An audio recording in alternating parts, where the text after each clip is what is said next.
Boa noite, meus irmãos. Ainda com o isolamento social funcionando, estamos usando esses artifícios da rede social para podermos continuar com os nossos trabalhos de divulgação da doutrina espírita. Gostaria que os irmãos, se fosse possível, pudessem trazer à mesa um copo d'água, uma garrafinha d'água, porque no final dos trabalhos a gente fará a fluidificação das águas.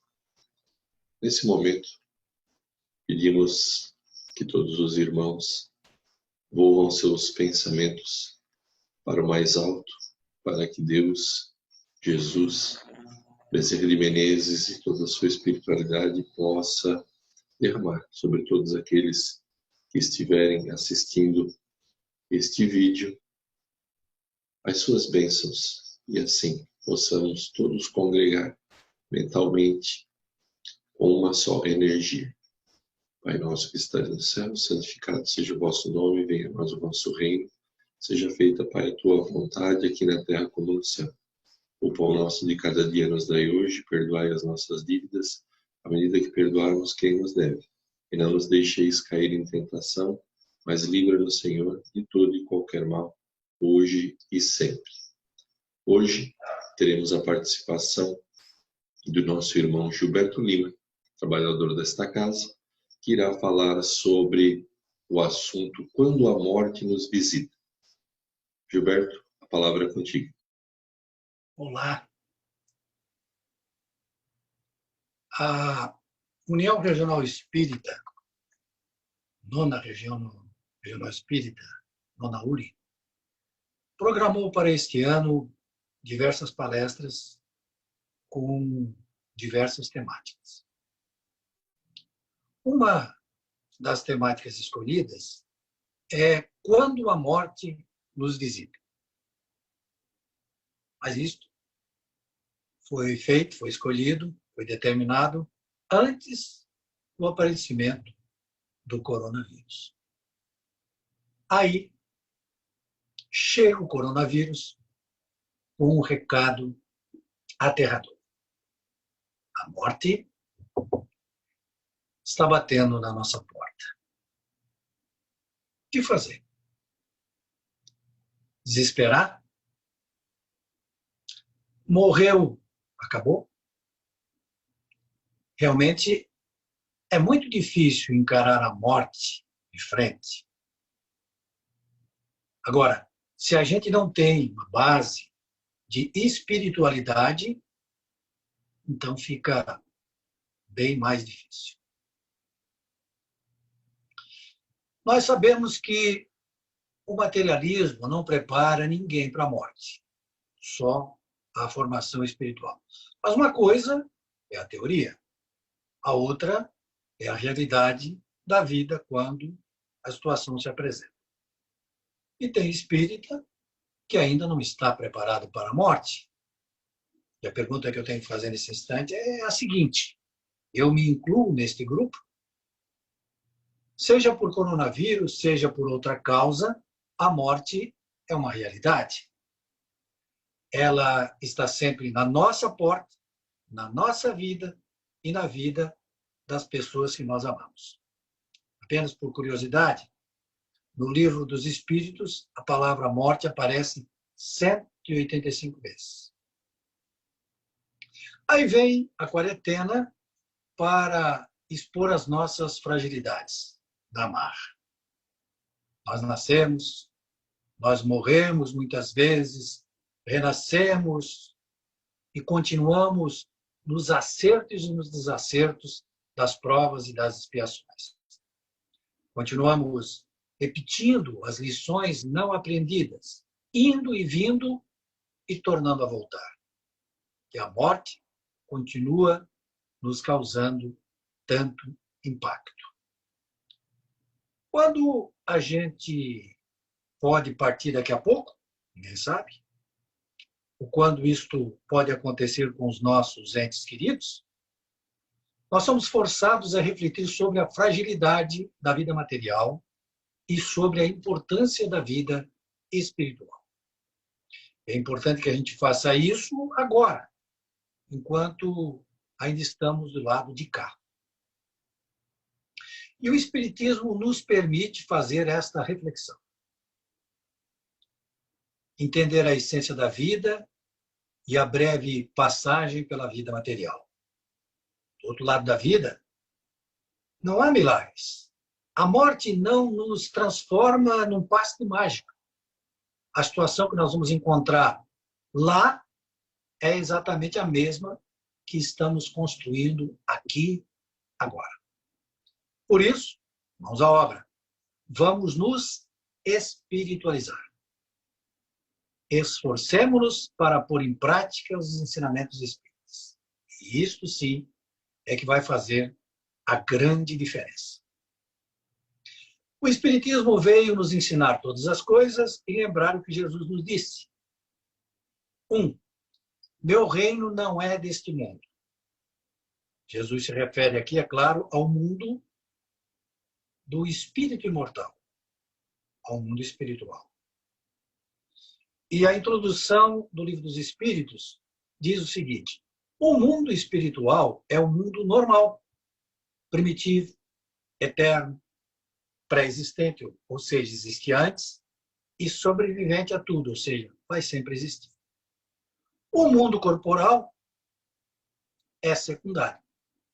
Olha, poderia deixar de existir, ou não ter jamais existido, sem que por isso se alterasse a essência do mundo espiritual. Em resumo, a morte para o espírito não existe. 2. Há muitas moradas na casa de meu pai, disse Jesus. Jesus estava se referindo ao universo, à pluralidade dos mundos habitados. O nosso, atual, pelo qual nós estamos passando, é um mundo de provas e expiações. Transição para o mundo de regeneração, famosa transição planetária. Bom, nós já tivemos pestes, nós já tivemos outros flagelos ao longo da história da humanidade. Mas o que é que o coronavírus nos traz de novidade? Primeiro, dimensão mundial. O mundo inteiro foi atingido. Velocidade. Começou em dezembro de 2019, já ia espalhado pelo mundo inteiro. O impacto psicológico da pandemia.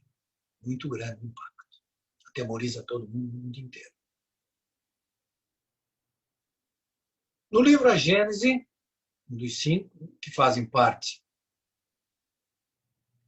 das obras que Kardec escreveu, que são considerados livros básicos do Espiritismo, tem um capítulo, Os Tempos São Chegados, a nova geração. Atualmente, está escrito assim, não são mais as entranhas do globo que se agitam, são as da humanidade. E completa, a humanidade é um ser coletivo em que se operam as mesmas revoluções morais que em cada ser individual.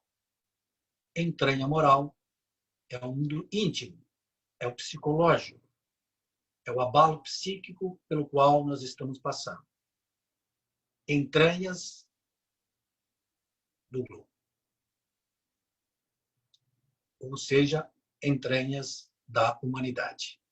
É estas que estão sendo abaladas. É uma revolução moral.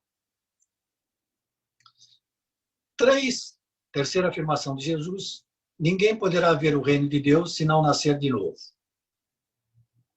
Deus impõe a reencarnação para nós evoluirmos. Está assim no túmulo de Kardec. Nascer, morrer, renascer ainda e progredir sem cessar, tal é a lei. Cada um de nós passa pelo processo de nascer de novo, morrer, renascer e assim por diante. Mas além do aspecto individual, cada um de nós, há também o coletivo. Ou seja, existe um fluxo normal de volta ao mundo espiritual e volta ao mundo corporal. Podemos comparar assim como um metrô. Gente chegando, gente partindo. E aí, quando ocorre um flagelo, este fluxo é acelerado. E isto produz um impacto um alto impacto na renovação da coletividade. Quarta afirmação de Jesus: não vim destruir a lei. A que lei Jesus estava se referindo? A lei natural, a lei do amor, justiça e caridade, que tem por objetivo esta lei o bem comum, o bem coletivo, o que é bom para todos, não só para mim. Nesta está a lei do progresso, ou seja, nós somos obrigados a evoluir, nós somos empurrados constantemente à evolução. Então, com o coronavírus, está havendo uma mudança no sentido do progresso. Nós estávamos, né? Ainda continuamos, totalmente orientados para fora. E agora nós estamos sendo convidados para ir para dentro. O Livro dos Espíritos, na questão 730, diz o seguinte com relação ao temor da morte. Já dissemos que o homem deve procurar prolongar a vida para cumprir a sua tarefa. Tal é o motivo porque Deus lhe deu o instinto de conservação, instinto que o sustenta nas provas.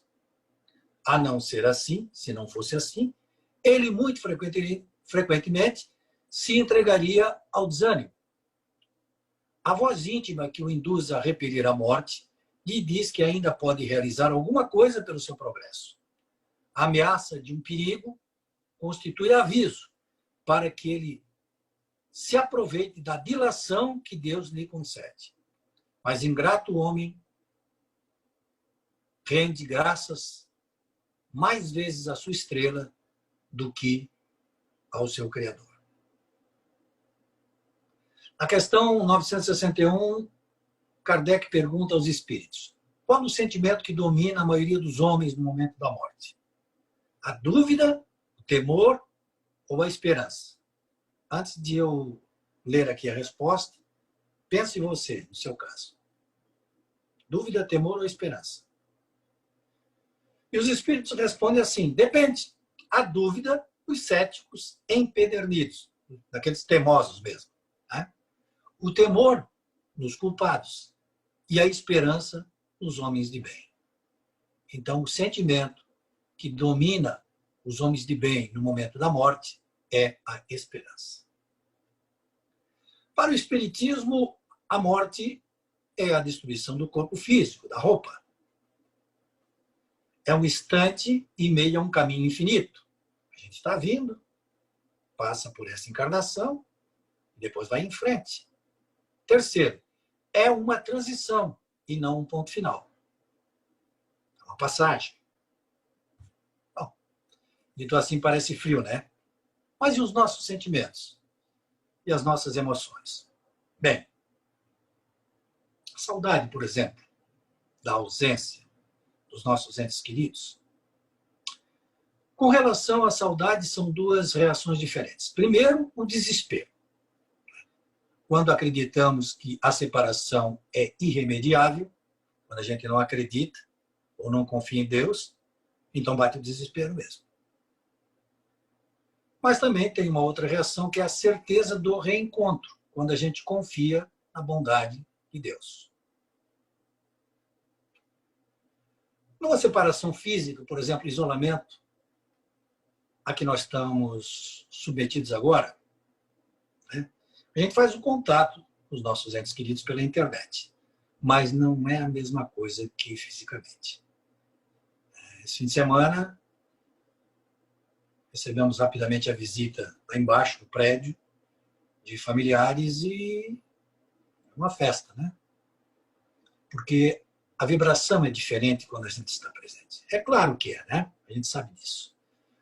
Então, numa separação física, ou seja, quando alguém vai viajar para longe, para outro país, mesmo que a gente fale pela internet, né, nós ansiamos pelo reencontro físico, isso é óbvio.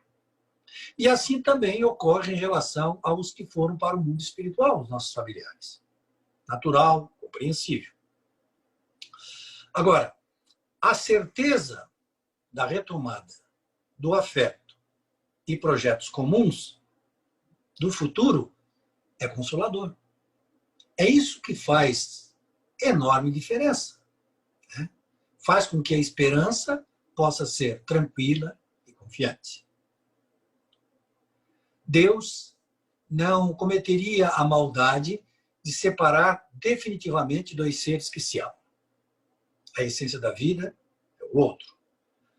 Por que Deus juntaria num breve tempo de uma existência duas criaturas que se sentem felizes de estar juntas e depois as separaria pela eternidade? Tem lógica isso. O Espiritismo nos traz a certeza da sobrevivência da alma e que todos nos encontraremos um dia. Aliás, muitas vezes a gente já se encontra de noite, em desdobramento noturno, e guardamos disso a memória no sonho. Essa semana mesmo, uma familiar da minha esposa telefona dizendo que sonhou com a mãe dela, que faleceu há muito tempo, já, algum tempo atrás. E pelo relato, com certeza ela manteve um contato espiritual com a mãe da minha esposa. Existe maior consolação que isso? Vamos então focar no amor que sentimos pelos nossos entes queridos. Que nossas almas ficarão sempre conectadas com eles.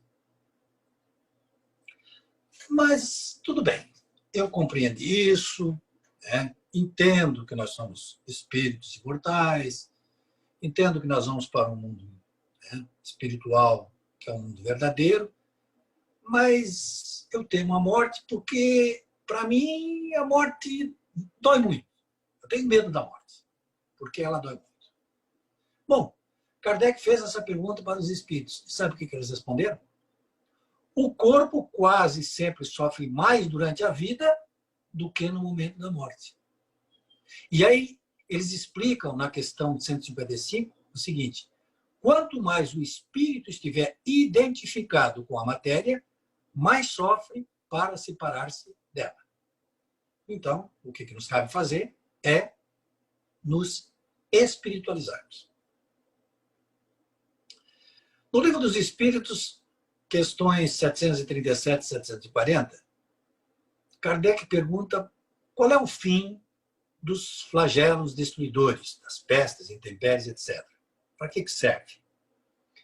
E aí os espíritos respondem o seguinte: para fazer a humanidade progredir mais depressa, para exercitar a inteligência, demonstrar a paciência e resignação ante a vontade de Deus. E para manifestar sentimentos de abnegação, de desinteresse e de amor ao próximo, se o não domina o egoísmo. Bom, como é que a gente desenvolve a espiritualidade? A espiritualidade é uma construção interna, o contato que a gente faz conosco mesmo, ser espiritual. Quando a gente está envolvido em coisas externas, no dia a dia, na nossa vida, a gente perde o jeito, né, de fazer esse contato, de olhar nos olhos, de abraçar, de saber ouvir, de perceber o que o outro está sentindo. A gente não treina isso. E esta quarentena está forçando todo mundo a sair da vida exterior e a prestar mais atenção no ser espiritual que nós somos. Por isso, essas pessoas, né, estão desesperadas, pois tinham perdido esta forma, essa maneira de convivência, de olhar nos olhos, né, prestar atenção, essas coisas todas. Nós estamos falando aqui da estabilidade emocional, da estabilidade espiritual. Se a gente desestrutura por dentro, toda a nossa vida desmorona. A vida afetiva, a vida profissional, a vida familiar, etc.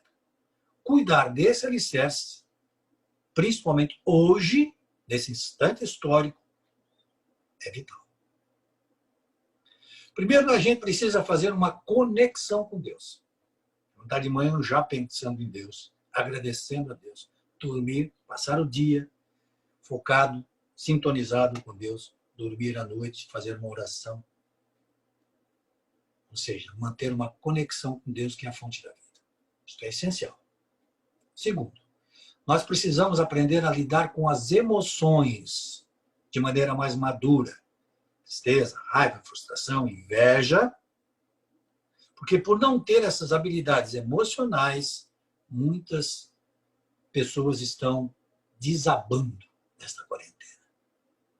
Médicos, engenheiros, advogados, pessoas preparadas intelectualmente para a vida, para suas profissões, para desempenhar um papel importante lá fora, mas que ainda não aprenderam, essas pessoas, a lidar com as suas próprias emoções. No Livro dos Espíritos, na questão 919, Kardec faz uma pergunta para os espíritos. Como é que a gente pode se melhorar nessa vida? E Santo Agostinho responde que um sábio da antiguidade já nos disse: conheça-te a ti mesmo. Aí Kardec complementa: bom, a gente já sabe disso. Importante a sabedoria desta máxima. Mas na prática, como é que a gente faz isso? E aí Santo Agostinho diz: no final do dia, ele, né? Na época dele, quando ele viveu aqui na Terra, eu interrogava a minha consciência, revia o que tinha feito e perguntava-me se eu não tinha faltado a nenhum dever. Se ninguém tinha motivo para se queixar de mim. Foi assim que consegui me conhecer e ver o que havia a reformar em mim. Então, a proposta que nos é apresentada por Santo Agostinho e que ele colocou em prática e que ele fez é a seguinte: no final do dia, a gente rever as nossas atitudes diárias para podermos promover a reforma. Porque nós não nos tornamos espíritas por saber de tudo que está no Livro dos Espíritos. Nós nos tornamos espíritas quando nós encontramos as verdades que estão ali dentro de nós. Quando nós desenvolvemos a essência divina dentro de nós como uma semente. Jesus disse: conhecereis a verdade e a verdade vos libertará. Claro que quando a gente conhece algumas verdades do Espiritismo, nós vivemos uma forma de libertação. Mas quando nós descobrimos as verdades internas, nós vivemos um estado de libertação incomparável. E cabe aqui a reflexão de Paulo de Tarso. Não faço o bem que eu quero, mas o mal que eu não quero, este eu faço. Ou seja, Paulo de Tarso, ser elevado, disse que não fazia o bem que ele queria, e o mal que ele não queria fazer, ele acabava fazendo. Por que que isso acontece? E hoje os cientistas dizem que nós temos 95 mil pensamentos por dia. Desses 95 mil pensamentos por dia, 90 mil são negativos, 3 mil são neutros e somente 2 mil são positivos. Ou seja, o conteúdo do nosso inconsciente coletivo é cheio de coisas negativas. Nosso inconsciente coletivo é o registro das experiências das outras encarnações. E reconhece-se, disse Kardec, o verdadeiro espírita, por sua transformação moral e pelos esforços que ele faz para domar as suas más tendências. Então, o espírita não é aquele que não tem más tendências. Esse é santo, é outra coisa. Espírita é aquele que faz esforços para domar as suas más tendências. Não é aquele que já conseguiu domar. Não é aquele que já domou. Não é aquele que não tem mais. E sim aquele que se esforça para domar. Porque todo esse conteúdo a gente só vai conseguir elaborar, tratar dele com o passar das encarnações. Não é apenas da noite para o dia ou em apenas uma encarnação. A questão 913 do Livro dos Espíritos diz o seguinte: qual o vício que nós podemos considerar radical? Quer dizer, que está na raiz de tudo. E os Espíritos respondem: o egoísmo. Vamos lá. Todo movimento que nós fazemos pensando em nós mesmos é egoísmo? Não, né? Nós não vamos confundir egoísmo com auto-amor. Egoísmo é exclusivismo.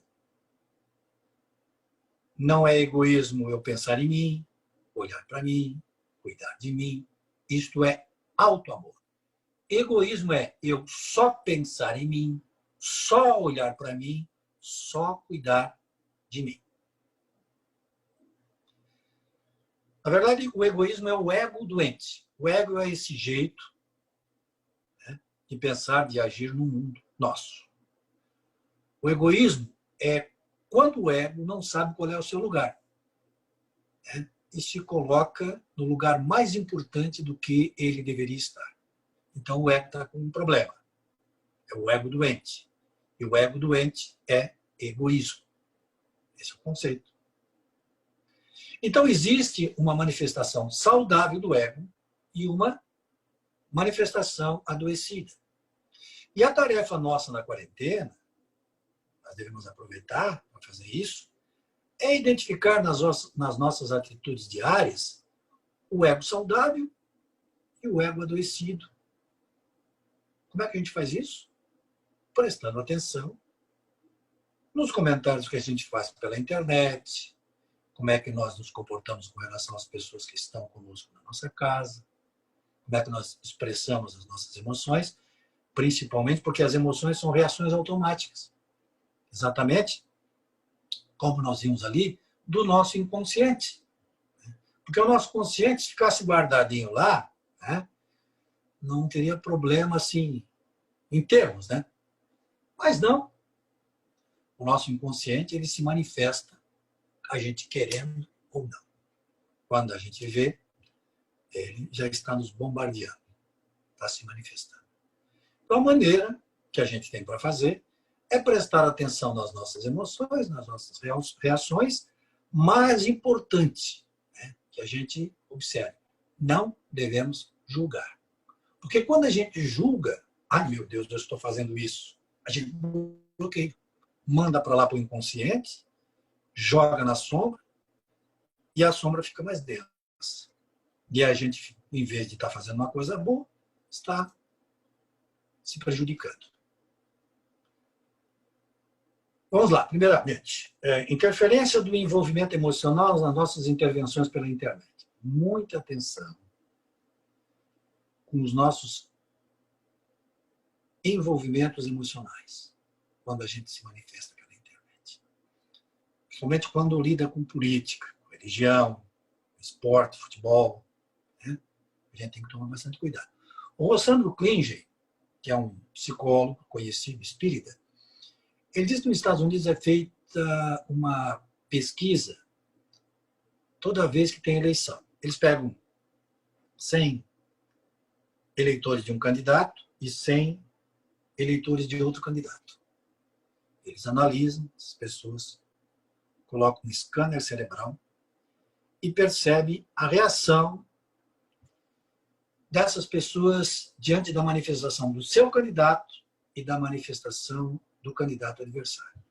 E observe que quando a pessoa analisa o candidato adversário, a análise é beleza. A pessoa vê virtudes do outro candidato, os defeitos, tranquilo. Né? Principalmente os defeitos, né?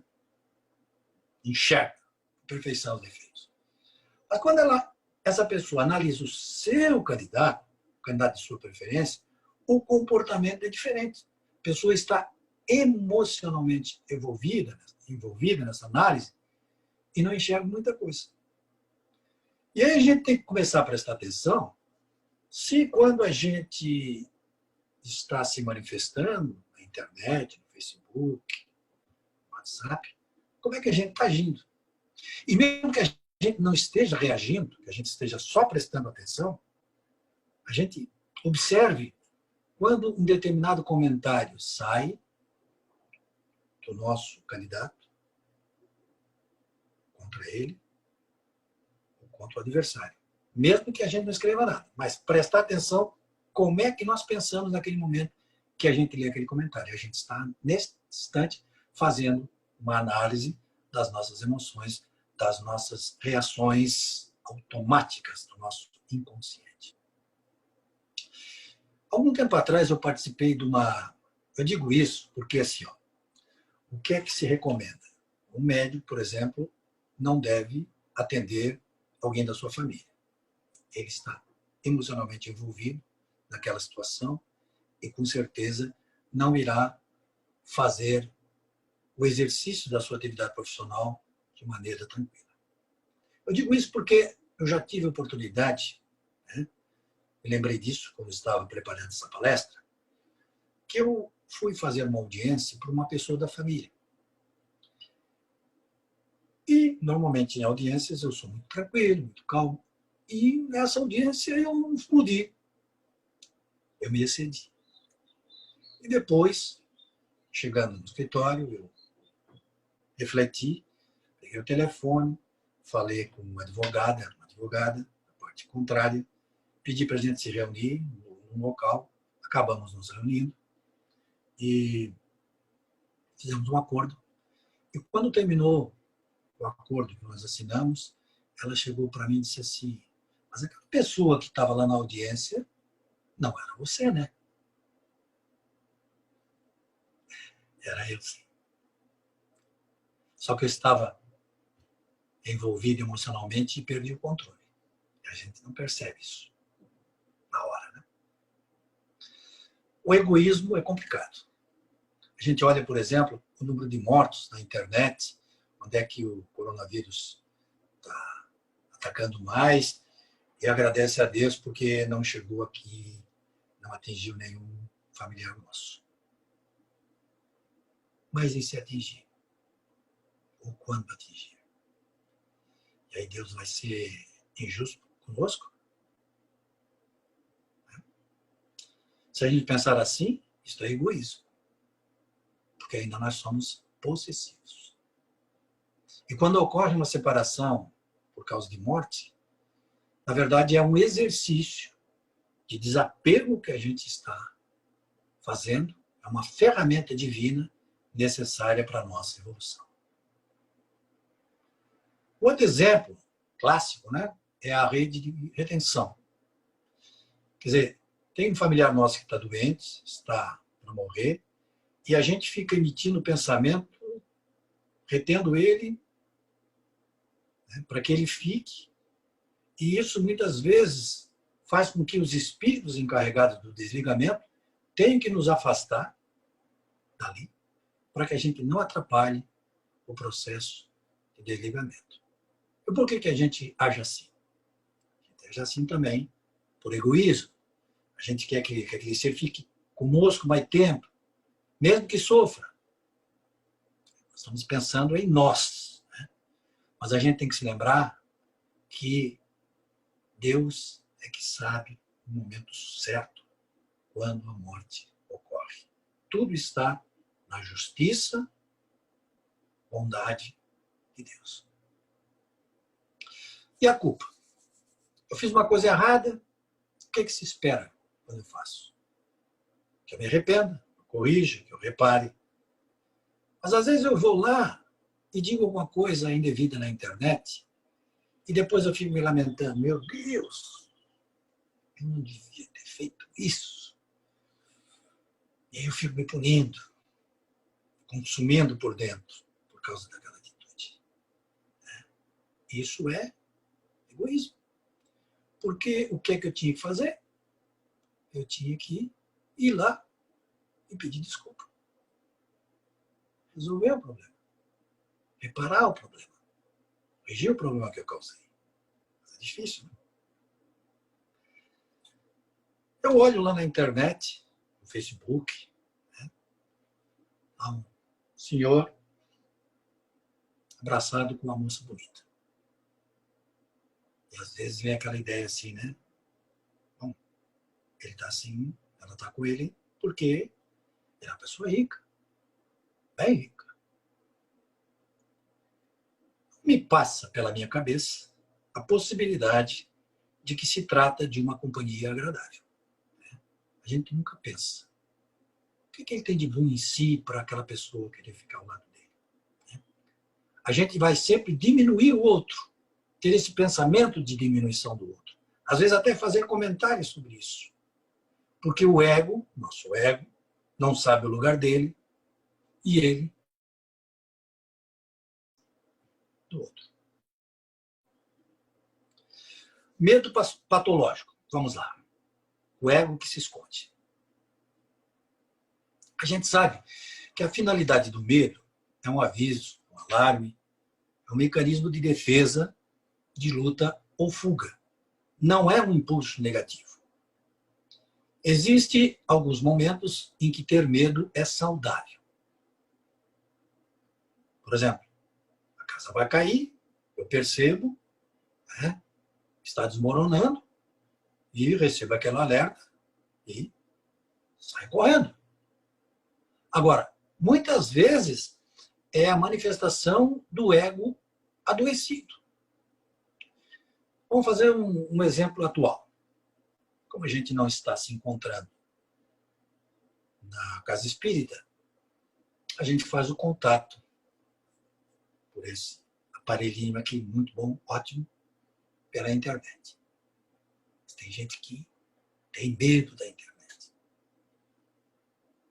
Nem participa. E nem se interessa em participar. Por uma coisa é não saber.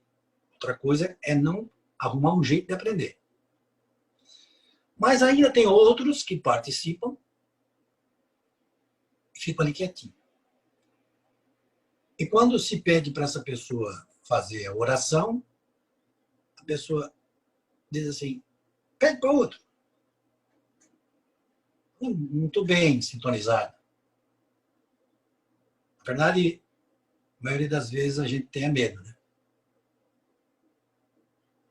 Eu pergunto, a gente corre algum risco de vida quando vai fazer uma oração pela internet?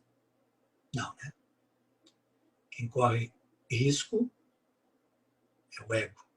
Porque já imaginou que vergonha para mim se eu errar a oração? Tristeza. O ego que não aceita a vida como ela é.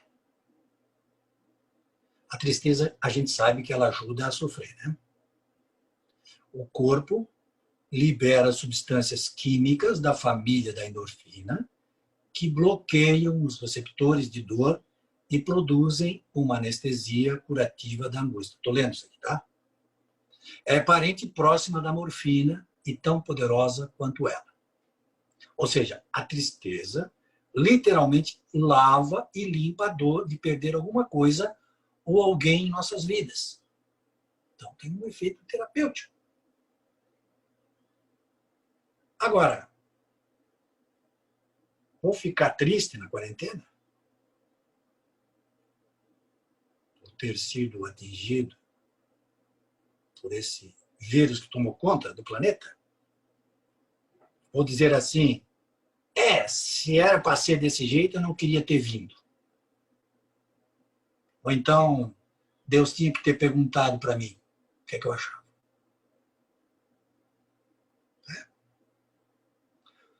Ou seja, aceitando as coisas, elas fluem, se a gente aceita.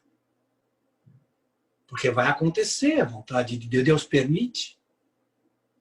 Quando Deus permite. Não aceitando, fica mais dolorido. O ressentimento. Sentimento ego que não consegue admitir o ocorrido. Fica sentindo, fica ressentindo. Mas o fulano não podia ter feito isto. Ele não podia ter feito esse comentário no meu Face. Ele não podia ter dito isso no WhatsApp. E a gente fica remoendo aquilo ali. Egoísmo. Indiferença. Muitas vezes a gente faz de conta que não vê as coisas, ou que viu, mas, esqueci. Isso pode ferir mais do que a própria resposta negativa que a gente ia dar. Recebi hoje um comentário assim no meu celular. Hoje eu sei que não é a distância que separa as pessoas, mas sim a frieza, a falta de atenção, a indiferença, o tanto faz. Isto sim forma abismos entre as pessoas. Outra questão a ser trabalhada nesse processo de autoconhecimento, de análise das nossas atitudes no dia a dia, seguindo a recomendação de Santo Agostinho, é saber quais os nossos pontos fortes, quais são os nossos dons, aquilo que nos traz alegria, é aquilo que faz nosso coração vibrar. Porque isso tem a ver com o propósito, com o sentido da nossa existência. Nós precisamos aprender a construir relações afetivas mais ricas, menos superficiais. Porque quando a gente constrói relações afetivas sólidas, a gente tem uma razão para viver, uma razão para enfrentar qualquer dificuldade. Segundo Haroldo Dutra Dias, palestrante espírita de Minas Gerais, a proposta que está sendo colocada agora para a espécie humana é da evolução moral. Vamos precisar construir uma economia mais solidária, relações mais humanas, construir espiritualidade para que a gente possa viver de uma maneira mais amorosa, mais fraterna e mais feliz, mais abundante, no sentido mais espiritual da palavra. Em Israel, há poucos dias, líderes religiosos cristãos, muçulmanos, judeus e drusos oraram juntos pela primeira vez. Todos eles. E esta oração foi pelo fim da pandemia. Que este exemplo se repita daqui para frente. Olha só. Se eu estou focado no aspecto material, por exemplo, no que eu posso ter, carro, uma casa, uma posição, né, também, eu olho para aquilo que o outro tem. É automático isso. E aí surge a comparação, ele tem mais do que eu, surge a inveja, surge a competição. Mas se eu foco no meu interior, se eu foco na minha intimidade, naquilo que eu preciso, nas minhas dificuldades, automaticamente eu passo a ver no outro os sentimentos dele, o que ele necessita, as dificuldades do outro. E aí eu desenvolvo a compaixão. Amar o próximo como a si mesmo. Então, esta é a nossa tarefa, que nós devemos aproveitar e realizar neste período em que somos forçados pela doença a ficar recolhidos. E daqui a alguns anos, quando perguntarem para a gente o que você fez durante o isolamento, quando a Terra foi atacada pelo coronavírus, diga assim: eu fiquei em casa e aproveitei o tempo para buscar conhecer a mim mesmo. Foi uma experiência tão boa, que eu continuo até hoje nesse trabalho. Muito obrigado. Que Jesus possa iluminá-lo sempre, para que continue estudando e trazendo, e podendo trazer a todos o Evangelho de Jesus através das palestras. Neste momento passamos para a irradiação, onde, através dos nossos pensamentos, poderemos partilhar um pouquinho das energias, direcionar também as energias do mais alto, aqueles que também precisam dessas energias para se refazer. Iniciamos os nossos pensamentos dirigindo-os para o hospital da nossa cidade, ou aqueles que estiverem assistindo para os hospitais das suas cidades. Que lá possa toda a espiritualidade abraçar com carinho todos os doentes que lá estão, todos os profissionais que lá estão, que todos sejam bafejados pelo amor de Jesus, assim possam tranquilizar-se, poder os trabalhadores exercerem bem suas atividades e aqueles que estão cometidos de doença se recuperarem prontamente. Lembramos de todos os governantes do Brasil, seja a nível municipal, estadual ou federal, que todos também sejam orientados pela espiritualidade e possam fazer o melhor para o país e assim conduzi-lo da melhor forma e com zelo. Lembremos dos idosos e das crianças, aqueles que agora começam suas vidas e aqueles que já estão na sua caminhada final. Que o amor de Jesus os encontre, os abrace, para que cada um possa ter a tranquilidade de viver e entender, aprender e entender o amor de Jesus em seus corações, a sua caminhada como um processo de aprendizado. Lembremos de todos os encarcerados, sejam aqueles que estejam nos presídios ou aqueles encarcerados nas drogas, que o amor de Jesus possa libertar suas mentes, tranquilizar seus corações, aqueles que estejam atrás das grades possam entender que estão pagando pelos delitos feitos e aqueles que estão encarcerados nas drogas possam, através do amor de Jesus, libertar-se com tranquilidade e poder voltar ao seio das suas famílias com tranquilidade e amor. Pedimos por todos os trabalhadores espíritas, por todos os religiosos do mundo, que nesse momento têm um papel fundamental de conduzir os seus nessa caminhada difícil em que nos colocou a pandemia. As mentes precisam estar tranquilas e todos aqueles que conduzem as suas religiões têm essa função de tranquilizar, de levar o amor de Jesus a todos. Então, que Jesus acolha, sejam os dirigentes espíritas ou sejam todos os religiosos do mundo, a fazerem, a executarem essa tarefa tão difícil que é conduzir as pessoas pelo bom caminho, pelos bons pensamentos. Neste momento, passamos para o passe. Mesmo não estando todos reunidos na casa espírita, em cada um dos seus locais em que estejamos, a espiritualidade depositará sobre cada um as luzes necessárias para o refazimento do corpo, da mente e do espírito.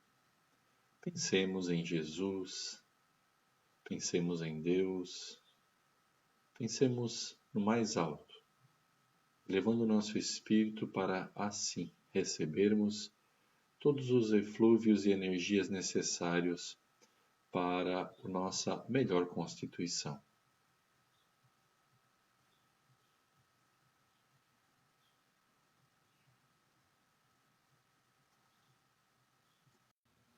Neste momento, passamos para a fluidificação das águas, onde pedimos que a espiritualidade recolha da natureza todos os eflúvios necessários para transformar essas águas em remédio para o corpo, para a mente e para o espírito.